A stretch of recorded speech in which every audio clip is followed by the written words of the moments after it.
Assalamualaikum warahmatullahi wabarakatuh. Salam, Om Swastiastu, Namo Buddhaya, and salam kebajikan buat kita semua.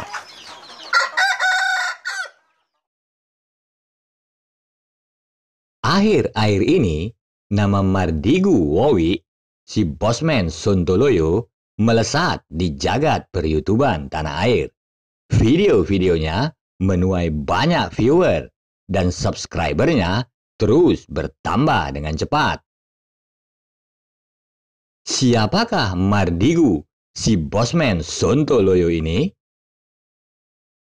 Secara singkat, ia adalah seorang pengusaha yang punya banyak wawasan dan pengetahuan. Pengamat teroris 2005 sampai 2010, ahli hipnoterapi, penulis beberapa buku yang juga merupakan kutu buku, S1 dan Master Psikologi di bidang kriminal mind dan teroris dari Universitas di San Francisco. Dalam salah satu videonya, Mardigu si bosman Sontoloyo ini mengatakan Indonesia bisa perang dengan Yahudi jika ... So, apa kira-kira titik-titiknya? Simak terus video ini.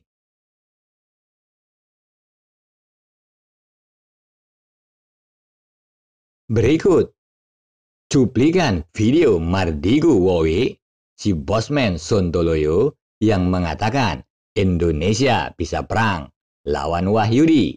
Istilah beliau di video tersebut untuk menyebut Yahudi. Check it out. Mereka tidak terlihat ada di mana-mana, tetapi ada di mana-mana dan mengendalikan. Perkiraan data analisis sementara ini, Yahudi Zabatai di belakang yang akan meriset dunia ini. Mereka secara kalkulasi harus menjawab who is benefiting dari peristiwa corona ini. Siapa yang paling bermanfaat, dialah yang memainkan sesungguhnya. Ke depan sepertinya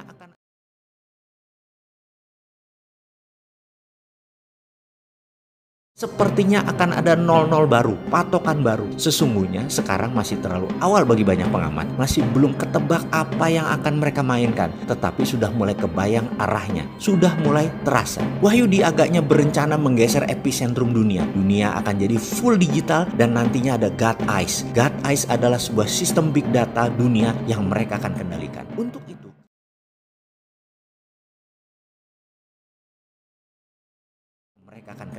Untuk itu, kalau dulu kita pernah mengatakan distraction is the real CEO jobs, di mana CEO yang bagus adalah pemimpin yang bisa merusak bisnis mereka, menggantikan model dengan yang baru dalam sekejap tanpa kehilangan omset dan profit. Inilah yang geng Wahyudi sekarang lakukan. Mereka sekarang melakukan perusakan atau distraction terhadap sistem yang selama ini dianggap mereka sudah korup dan melenceng dari tujuan awal mereka. Dan meriset dunia ini adalah purifikasi atau pemurnian grand plan mereka. Ini sesungguhnya kesempatan Indonesia bermain. Ini kesempatan Indonesia.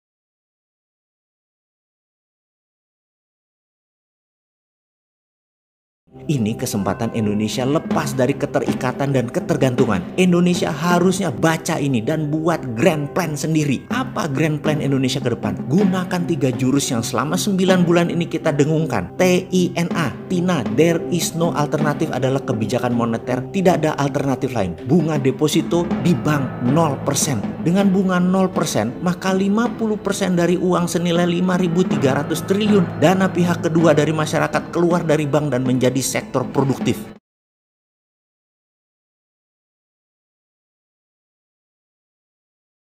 Kedua adalah printing money berbasis proyek 12 lapis tanpa unsur impor. Ini harus dibuat rencana yang namanya cost accounting, dihitung secara rinci sekali. Kain misalnya akan dibuat, maka 6 lapis ke bawah harus dibuat rinci. Benang dari mana, bahan benang dari mana, kapas dari mana, polyesternya dari mana, mesinnya dari mana, dan harus lokal konten semua. Dan mesin dibikin saat ini. Bahan baku harus lokal buat kain tersebut. Mesin boleh tiru atau ngopi mesin negara lain. Tiru modifikasi, tiru plek, sikat. no rule. 6 lapis ke atas yaitu nanti jadi bajunya, kancingnya, resletingnya, kerahnya, distribusinya terus dipecah 12 lapis, dan printing money tadi khusus untuk proyek tipe seperti ini. Khusus industri manufaktur, juga properti, pertanian, pangan, infrastruktur, termasuk ibu kota baru biayai. Dan ibu kota baru ini nanti di bawah kementerian, bukan gubernur. Seperti Putrajayanya Kuala Lumpur, kota itu kasih nama Garuda Pura misalnya, pusat pemerintahan baru NKRI. Semua dana ya kuantitatif easing, rupiah biru, pakai MMT, basis keilmuannya, ilmu dasarnya